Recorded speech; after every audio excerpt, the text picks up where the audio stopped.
Welcome back to the show where we run you through all the Dolphins news you need to know about. We also go through fan questions later in the show, so if you like that, hopefully you stick around, and it's good to be back, ladies and gentlemen. It's good to be back. I love doing this podcast. It's awesome. And I appreciate everybody who participated in the fan Q&A.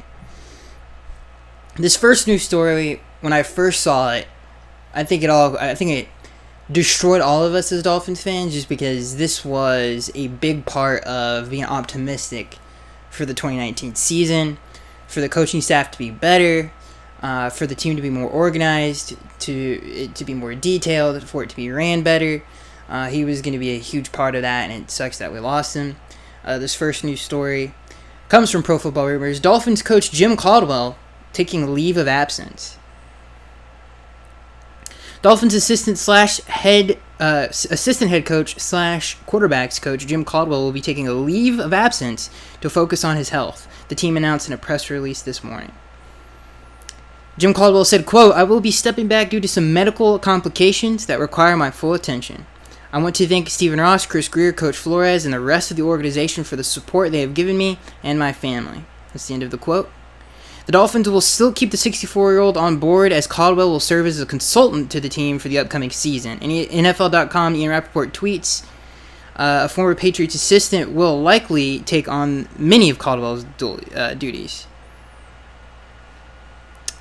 I'm trying to find the assistant's name. Jerry Shaplinski will take over most of Jim Caldwell's duties. Brian Flores said, quote, on the matter, "Our focus is on Jim's health and supporting him in every way that we can. With this knowledge and experience, Jim has been an invaluable member to our coaching staff and will continue to serve as a sounding board for me throughout the season." Caldwell has been a coach since 1977, and he's held NFL gigs since 2001. He had a 3-year stint as head coach of the Colts that included a Super Bowl appearance. Caldwell later moved on to become the head coach of the Lions, and he compiled a 36-28 record during his 4 years at Detroit. Caldwell had a handful of head coaching interviews this past offseason, including talks with the Packers, Jets, Browns. After Flores was hired in Miami, Caldwell was brought in as an assistant. So, if you don't know why this is important, I guess you guys do know why it's important, but if you don't know, obviously, first of all, to have a record, I think it said he was 36-28 as Detroit's head coach, which, if you look at the history of Lions head coaches, it's terrible. That has to be, in a 4-year stint, that has to be at least top 3 in their history of their franchise. That franchise has obviously been terrible for a long time. And for him to have that amount of success with them, almost 10 games over 500, only 4 years. The 4th year is where your program is supposed to start beginning to become what it was supposed to be. Like, you were building to the 4th year. My man didn't make it past 4 years. They didn't give him that much time. And he still had almost 10 games over 500. And he was coaching for the Detroit Lions without Calvin Johnson. I think it was his last 2 years without Calvin. Some of his other things that he did, in case you don't know, he led as the offensive coordinator for the Baltimore Ravens, which got him the Lions head coaching job. That was the last time the Ravens had a competent offense. It was the last good year Joe Flacco had, was the 1 year with Jim Caldwell. That was by far his best year. And a lot of people give Jim credit for the success that Joe had throughout the playoffs, and he has never replicated that success since he left. Jim also was a really good head coach with the Indianapolis Colts. Obviously, the foundation was already there with Peyton Manning and the cast and crew with Pierre Garçon and Reggie Wayne. But he still did a great job of coaching that team. And he's got a lot of knowledge. He's coached a lot of great quarterbacks throughout his career. So my point is, this is a very big loss for the Dolphins. The fact that he's going to be a consultant doesn't really mean much to me. We've had consultants in the past, and it didn't work out so well. I can't remember who. It was some prominent name. I'm sure someone remembers. That it was consulting on the team, and it didn't help. I think maybe Jimmy Johnson did it at one point. I don't remember, but it just, obviously it didn't help. So, yeah, I mean, this sucks. This really sucks. His experience on the offense, I mean, he was going to be around the offense he was basically the offensive coordinator to a certain extent. I mean, he definitely was going to make sure that offense was running well, and I don't know. It just sucks that he's gone, man, because he is such a big presence to lose. He has the most experience. He's had the most success, probably really out of anybody on the staff, especially at a high level, like as a head coach. I mean, he's had success in all different areas. This is a very unfortunate thing. It didn't say that, it was a little vague, I guess. No one has said that he's going to be out for the entire season, but if he's missed his training camp, then there's really no reason for him to come back. So it just sucks, man. So I'm to lose him for what is the entire season is very unfortunate. Obviously, we wish him the best as Dolphins fans. But that's a big loss, and I don't think a lot of people understand how big of a loss that is, because he is a very, very, very good coach. This next news story also comes from Pro Football Rumors, if I can say football. Preston Williams impressed during Dolphins spring. Undrafted receiver Preston Williams made a name for himself during the Dolphins offseason program, writes Barry Jackson of the Miami Herald. Williams was especially valuable in red zone drills. Per Jackson, who also notes Williams is now working with longtime NFL pass catcher Brandon Marshall, thanks to a connection through now Miami Dolphins quarterback Ryan Fitzpatrick. Williams, who posted 96 receptions for 1,345 yards and 14 touchdowns during his final year at Colorado State, is behind Devontae Parker, Kenny Stills, Albert Wilson, and others on the Dolphins receiver depth chart. He's going to make the roster. There's no doubt in my mind. It just, I don't want the hype to get too ridiculous, but, dude, if he emerges as that X receiver that we need, obviously Devontae, we hope also, but the man is, going into his 5th year now.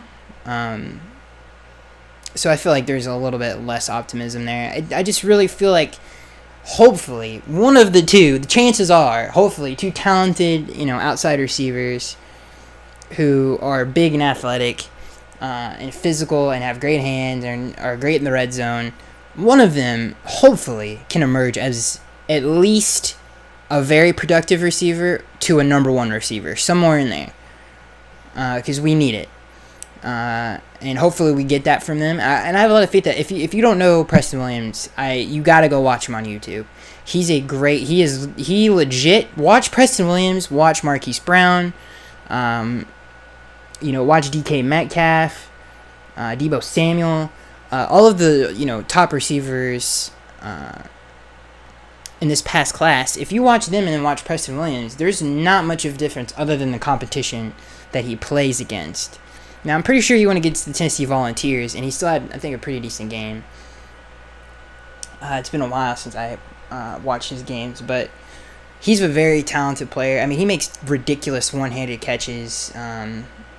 He has all of the makings to be a great player. And I think it says a lot that Ryan Fitzpatrick recognizes his talent right away and is like, I got to set him up with someone that can mentor him to be great. And I feel like that's a telling thing. You don't really ever see that in the NFL. So I think there's a lot of optimism going into Preston Williams. I do feel like he's going to make the team. I cannot wait to see him in preseason. It's going to be really fun, especially since we have two starting caliber quarterbacks on the roster right now. It's going to be fun to see some of those young guys play with them in preseason. It's going to be really interesting. I don't know, where do I want to take you guys now? What news story do we do next?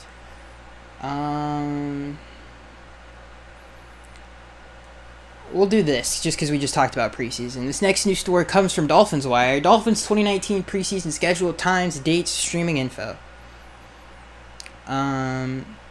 Week 1 in preseason, we're going to be going up against the Atlanta Falcons.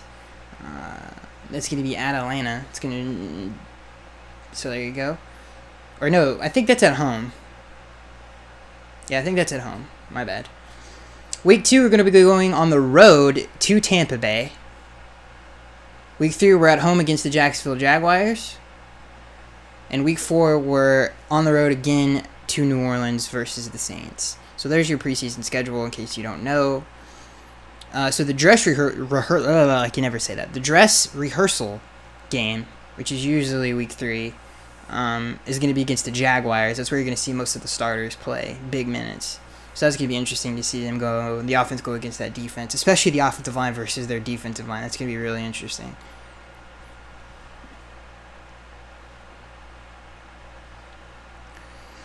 This next news story comes from Fin Fanatic. Miami Dolphins linebacker face uncertain competition. The new scheme that Miami Dolphins will be turning to will be talked about and debated from the start of camp, maybe more than the players themselves. Entering the camp, the Dolphins will have 12 men at the position. Kiko Alonso will lead the unit again, and Jerome Baker will look to improve again this year. Raekwon McMillan, who started out fantastic as a rookie, didn't return to form after coming back from his injury. Now, another year removed, he should be in a better situation mentally and physically. Competition in camp is going to reflective of the scheme that Flores and Graham use. How quickly the linebackers pick up the system and recognize their duties will determine who makes the roster. On the surface, the talent is young, but also promising.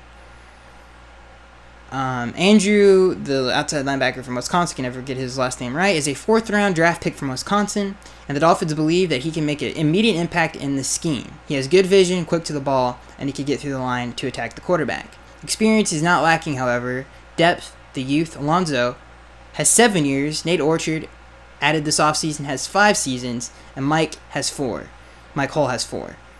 Hull will be interesting to watch because he has not made a big impact on the roster as a linebacker, and the Dolphins could opt to go with the younger guys at the position to develop.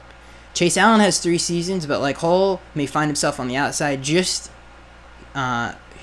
may find himself on the outside should he not be able to pick up the scheme. Again, it's all about being able to jump in and compete. This year's linebacker unit is almost entirely up for grabs, especially after the top 3 are removed from the equation. I mean, that's interesting, man. I mean, so whatever Brian wants it's going to be dependent on how many linebackers we use. Is he just, if he thinks, I think his last name is Van Winkle. I'm not sure, guys. I'm just going to call him Andrew, outside linebacker from Wisconsin. Watching him, I feel like he could probably do both in a 4-3 and a 3-4. I think he's definitely athletic enough. He's just not a big dude, and I feel like it's going to be interesting to see how he does in the running game, because he's a very slight looking dude, and for him to be an outside linebacker in a 3-4 scheme against like a power run scheme, for example, there's definitely questions there. That's like, can you even get off a tight end? Because you look like a surfer. Like, he does not look like an NFL player by any stretch of the imagination. So it's going to be interesting to see how he is, but I feel like it's going to come down to, is there someone versatile enough to play both? And if there is, then I think we'll keep less on the roster. But if there's not, I feel like we're going to keep more, depending on if we do have that lineup. I feel like Kiko and Raekwon will probably be in the middle.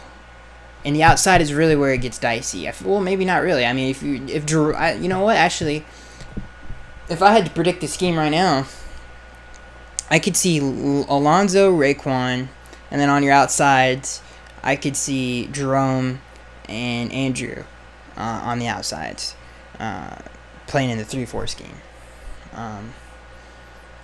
I think that could work. Maybe you throw Charles Harris in there, but I don't think he's as versatile in coverage as those two. But maybe on 3rd down you do some things there. But I could see that being the final lineup for like the 3-4 as opposed to the 4-3. But the linebacker unit is a very interesting situation. If you don't know if you've never seen a 3-4 defense, or you don't know the difference, well, you have if you watch football, but if you don't know the difference, there is a huge difference, especially the way, just visually, the way it looks, it's completely different, if you know what you're looking at. So, if you look at the statistics, 3-4 defenses are way better in run defense than 4-3 defenses. If you look at the statistics over the last 5 years, they're way more productive against the run. So I think it's going to be very interesting. Some of the best pass rushers in the league right now are all outside linebackers. Chandler Jones, Von Miller. There are still some traditional guys, but most of them are, who else am I thinking? I mean, Deed Ford last year was a force. Most of them are outside linebackers, so it's going to be interesting to see how this scheme develops over the years. And I think it's a great, I know we're versatile, we're going to go between both, but I feel like the 3-4 defense is a positive for this team. It's going to be interesting to see how the linebacker lineup shake out, but again, I think that's probably going to be what it is. Kiko, Raekwon, and Jerome, and Andrew. It's good to hear that the staff has confidence in Andrew. That's interesting. I never really even thought of him. He didn't do anything special in college. He does not look the part as an NFL dominant outside linebacker at all. But who knows, man? Maybe he could turn into something. I feel like we don't talk about him enough. So that's also a little nugget in that news story. This next news story, which is, I'm just going to read the headline and then give you my opinion, because the headline really is the story. Comes from Fin Fanatic. Miami Dolphins' biggest competition is Harris. Charles Harris's biggest competition is himself at defensive end, which is completely true. Which is hilarious to think, because there's not a lot of competition there, man. We really, really, really need him to step up. And I feel like we talk about this all the time, but, he really is going to be the straw that breaks the camel's back. Unless someone we don't know, like Andrew or someone else, Jonathan Woodard, who had, played some nice minutes for us last year, can step up and be that guy. But until then, hopefully, I think Charles Harris is like our Princess Leia, or he's our I guess he would be our Obi-Wan. He is literally our only hope. So, we'll, hopefully, we'll see. I really do feel like it, obviously depending on what happens with the pass rush situation, but I do feel like this defense is going to be pretty good. Just because I like the secondary a lot, and I think the defense that Flores runs heavily leans on the secondary to be talented. If you look at what New England invests in, it's secondary players. It's not necessarily D-line. They invest in Darrelle Reeves and Stephon Gilmore. They didn't really necessarily invest in Chandler Jones or Trey Flowers. They like to, keep those guys around because it's very, very important to their defense. And obviously we're running the same defense here in Miami now. So I think it's awesome that our secondary is talented. One of the more talented units, really, in the league, in my opinion. And for them to get good coaching like this, I feel like, and it fits the scheme, I feel like the defense is going to be a lot better than people think. Now, we have one last news story here. And again, my point, and again, Charles Harris is his only competition at this point. Unless he plays so bad he gets cut, but I have faith in him. There's been a lot of great players that have stuck up for him, like Jason Taylor, Cameron Wake. So it's going to be very interesting. He's obviously showed flashes in the past. But yeah, we'll see what happens. This next news story, I wish I had a crystal ball to figure this out. That's what makes the season so exciting, man. There are so many things that I can't wait to see. I can't wait to see the new scheme. Can't wait to see the quarterbacks. Can't wait to see the offense and how Chad runs it. Very excited to see the secondary in this scheme. Like, super excited. And also very excited to see how this pass rush thing shakes out. This next and final news story comes from FinFanatic.com. Pro Football Focus ranks the Miami Dolphins' 2019 offensive line dead last in the National Football League. The expected Dolphins lineup is Laramie Tunsil, Michael Dieter, Daniel Kilgore, Jesse Davis, or Chris Reed, and Jordan Mills. I feel like Jesse's going to end up taking the right tackle spot, and, Pro Football Focus or whatever.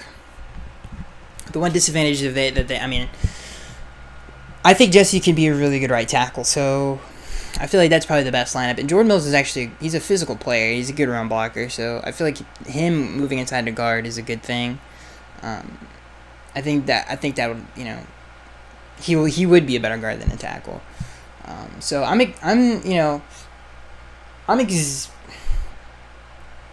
won't say I'm excited. Sorry, I'm burping. I don't want to burp into the mic, but I'm excited to see how the offensive line comes together. But this is like the weakest unit on the team, in my opinion, is the offensive line. And it could really make or break the season.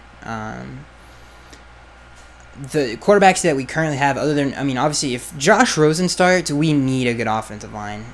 If Ryan starts, we still need a good offensive line to be successful, but he'll play his style. His style can live in an environment like that. Josh can't. Like, that could ruin his career. We need to hopefully that lineup. I really hope that Laramie Tunsil, Jesse, I hope Laramie's at left tackle, Jesse's at right tackle, Jordan Mills at right guard, Kilgore at center, and Dieter at left guard. I hope that's the line we settle on, because I feel like that line could be pretty good. But we'll see what happens, man, because that really is the straw that can break the camel's back. Alright, let's get into the fan Q&A, ladies and gentlemen. We almost did 21 minutes of news. I feel like that's a dang record for the last few weeks because it's been slow, man. I mean, the NFL season is baseball is going on. There's nothing really. We're almost there, dude. We're almost to training camp. I cannot wait. Oh, we have one last news story. I forgot about this. NFL is selling inverted jerseys on the NFL shop. So each team got news jerseys. They're called inverted jerseys if you want to look them up. You can actually see them in the thumbnail right now. So you don't have to look it up. You can just look at the screen. So, yeah, I looked at these. They're terrible, dude. We look... it's not that bad. I feel like it's not that bad. But we look like a soda can. I mean... It is what it is. If I had like a dream Dolphins jersey, it would be an all-white 1980s like Miami Vice type deal theme, kind of like what the Heat did. And that would be amazing. But we're still getting soda cans for jerseys, which is fine. It's not that bad looking. At least it's a little bit original. It might sting your eyes a little bit when you look at it at first, but. Some of these teams, how many blue and red and black and white teams do we need? You know what I mean? It gets a little blue, black, white. We get it. At least our team, we got a little flavor in there. Fits the city, fits the state we play in. But yeah, I don't think it's that bad. Let me know what you guys think. That's the last news story. Not really a news story, but I had it on the docket. Yeah, so let's get into the fan Q&A, ladies and gentlemen. Not that many, not to hate on you guys. 11 questions. Not a lot to ask. If I do say so myself, which 11 questions is not that bad. I think we had like 35 one time. I don't know what the record is on this show for most questions asked in an episode. But hopefully one day we can like destroy that. Because that would be awesome. Alright, so this first question comes from Douglas.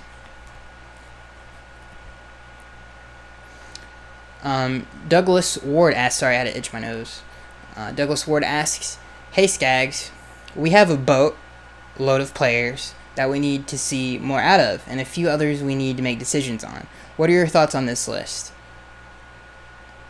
Okay. 1, Devontae Parker, it's now or never. 2, Charles Harris, let's hope.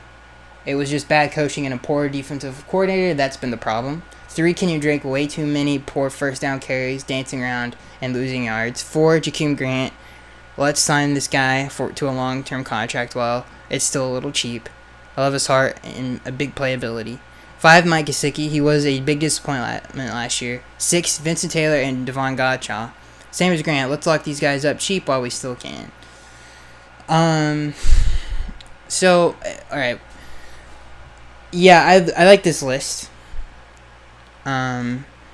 I disagree with the Kenyon criticism. I know I mean, I feel like that was really Adam Gase's thing. There are very, like, I feel like it's a little overblown, especially last year. First of all, the man played it, on a terrible offensive line. But I feel like he's gotten a lot better at that. And really last year, I didn't see it all that often. It definitely wasn't as bad as rookie year.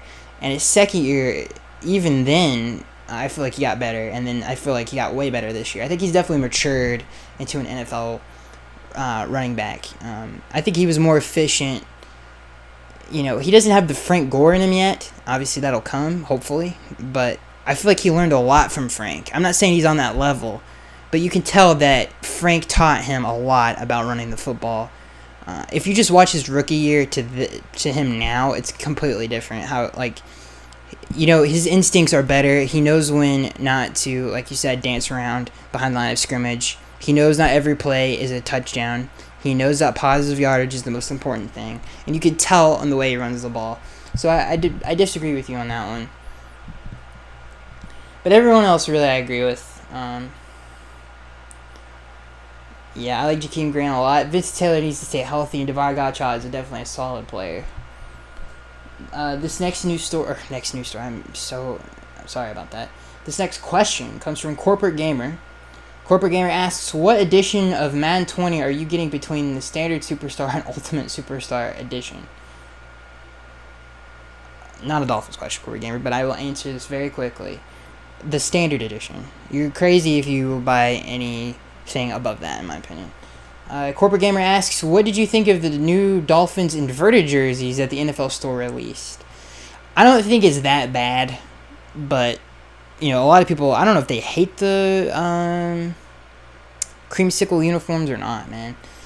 But, I don't know. I don't think it's that bad. The next question comes from Corporate Gamer. He asks, in this realistic stat for us this year, is this a realistic stat for us this year? Pass offense anywhere between 22 and 25. Rush offense 15th. Run defense bottom 5. Ooh.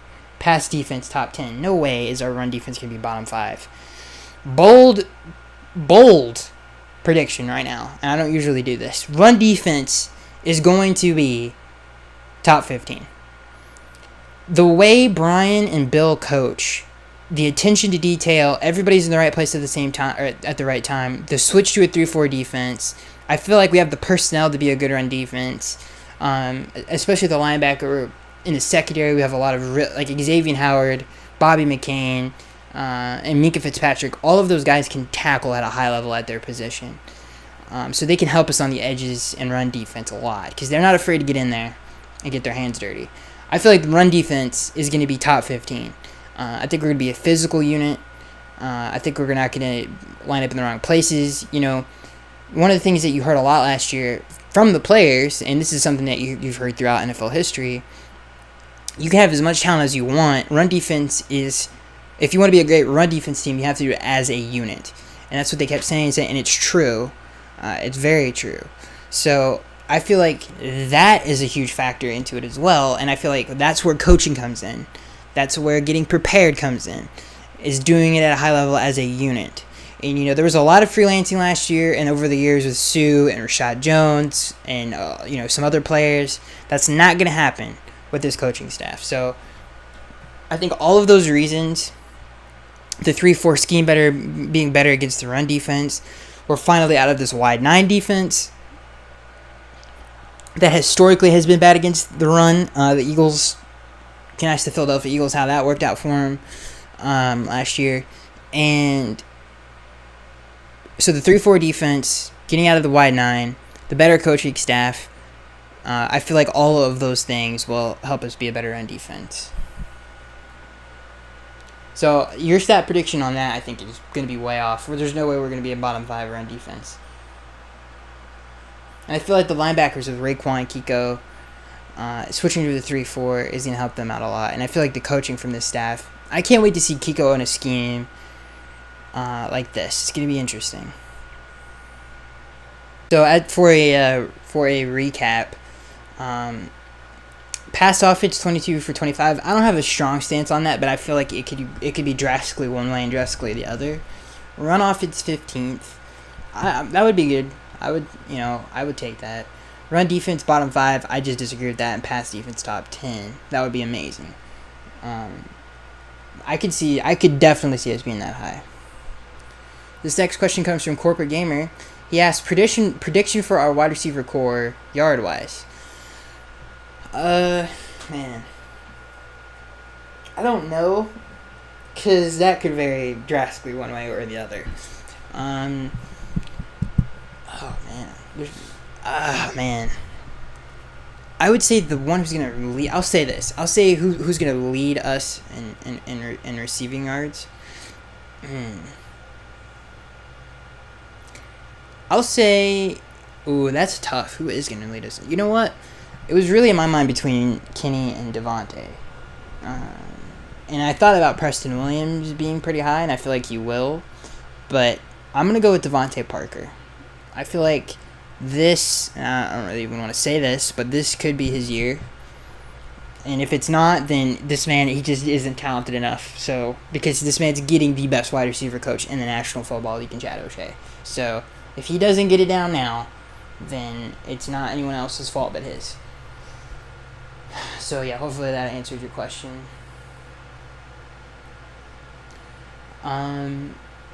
This next question comes from JagPack18. He asks, the offensive line has me concerned, as well as the lack of any edge rushers. Is there any talent left out there?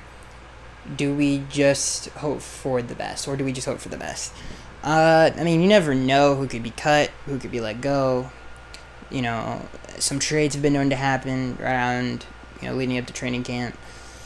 So, you never know what could happen. But there's no one now that we can go after who would make a big difference, no. Right now, it's really just hope that these young guys develop into something. And who knows, Yannick Ngakoue, who knows what'll happen with him. This next question comes from SM. SM asks, Skaggs, I followed this old lineman before the 2018 draft named Tony Adams. He was a small school guy that could be a late round steal. So, of course, he ended up on the Patriots. He was with them in the playoffs practice squad. I think he would have got a Super Bowl ring. Then after he signed with Atlanta Legends of the Alliance, now he is on the Dolphins. I guess the question is, explain how if the Dolphins hit on some of these no-name players on the O-line and D-lines, the season could really surprise all of us. Could surprise all of these so-called experts. I mean, I feel like there's no one that you don't know. I mean, all the guys that, I guess to the regular NFL fan doesn't know who Jonathan Woodard is, or maybe even Charles Harris, but we know who those players are. I feel like those players are the ones that are going to come, surprise a lot of people, and they have the talent to do it, and hopefully they do. But no one knows. I think the most intriguing, the secondary is already great. The defense is where it needs, the defensive line, it's not even the interior. The interior is pretty good. It's just the outside guys that we don't really know. And if they could just give us anything, this defense is going to be really good. And the offense is very intriguing as well. If the offensive line clicks, this offense is going to be very good. I feel like there's a lot of speed. The running backs are very talented. Josh Rosen, who I think is going to win the job, is a very accurate thrower of the football in all phases of the game. And he's got great pocket presence as well, which I feel like is underrated. And this offensive scheme fits him too. So there's a lot of things that could go right for the Dolphins this upcoming season, and hopefully they do. This next question comes from Alex West. Alex West asks, I noticed the AFC East has 3 of the top... This is a great question. Alex West asks, I noticed that the AFC East has 3 of the top quarterbacks from last year, and also 3 of the top defensive tackles from this past draft in the AFC East. So between the two groups, who do you think is going to shine the most? Man, I'm going to say the quarterbacks. Man, that's tough, dude. But I'm going to say the quarterbacks. Three very talented guys for their entire lives. All three of them have been. I mean, maybe not Sam Darnold, but all the rest of them have been. Especially Josh Rosen. They've all. Well, I'm gonna say Sam. I'm gonna throw Sam, even though Sam kind of came out of nowhere in college. I'm gonna say Sam too, just because. They've all been hyped up going into the NFL. Let's just put it that way. And it's interesting that they're all in the AFC East now. So I feel like all of that, the narrative alone of that, and their play, I feel like, is going to be really fun to watch this upcoming season. I really hope the offensive line can just give us something, man. And I know we've said it a million times on this podcast. It's probably, melting some people's brains out there. But that really is going to be the deciding factor for this offense to have any success. So if that clicks, then, man, it's going to be one heck of a, I think there's a really cool rivalry that can be reignited in the AFC East, because those rivalries are still there with us fans. But on a national media level, not only is it Dolphins versus Jets, but it's Josh Rosen versus Sam Darnold. Not only is it Dolphins versus Bills, but it's Josh Rosen versus Josh Allen. Who's the best quarterback from that class? These teams hate each other. They've got great passes against each other. So many great games have been played throughout the years with these rivalries. This is the future of the AFC East. There's so much there, and I feel like I have to go with that. And I cannot wait to see that. Hopefully, Josh Rosen becomes the franchise quarterback that we've been looking for, and we have these rivalries for the next few years. It's going to be awesome. This next question comes from TJG. He says, I got to get closer. I'm sorry. I can't see from this far. Got bad eyes, guys. He says, Skaggs, now that the new coaching staff is here, how do you think Kenyon Drake will do this season? Assuming he wins the starting job in training camp. After these new additions have been added, like Dwayne Allen, who's one of the better run-blocking tight ends, and the fullback from Auburn we drafted this year, I feel like Kenyon Drake is going to have a better season for us this year, since he should win the starting role and finally get more touches to get going. Big fan of the podcast and think your opinions are awesome and backed up with solid facts and logic. I really appreciate that, TJG. I really appreciate that. That's awesome. That's a great question too. So I think, yeah, you're right. I think the scheme really fits Kenyon, and being this, we're gonna run a lot more I formation. We're gonna run the ball more. We're gonna be a more physical team. We have the personnel to do that at a high level, especially with like the tight ends and fullback. The offensive line, Jordan Mills is going to add a physical presence to that. Hopefully Daniel Kilgore can stay healthy. He's had success in the past in a run-first offense. Michael Dieter, I feel like one of the best thing that he really does comes from, pro-style offense. All of those, interior linemen from the Big Ten are usually really good, physical dudes. He fits that mold, and I think for all of those reasons, I feel like we should be better running the ball. And Kenyon's a very talented player. He's very tough to bring down. I feel like I'm serious when I say this. I feel like he learned a lot from Frank Gore. And it is interesting watching him his rookie year all the way up until now. He's such a better player. And he's going to be a very good player for a long time. So I think you're right. I feel like the coaching staff, the scheme, the personnel, the emphasis on being a physical offense and being a physical team, and obviously the attention to detail is going to help this offense. And I feel like you're going to see a lot of two tight end sets with this offense. One of the things I recently rewatched the Bills game in Hard Rock Stadium this past season, and one of the players that just leapt off the screen was Durham Smythe. Durham had such a good game that game. He was just moving people out of the way. He did such a good job that game. He played a lot of snaps that game. He was very productive in the running game. Look out for Durham Smythe. Durham Smythe, I feel like a lot of people just throw him under the bus.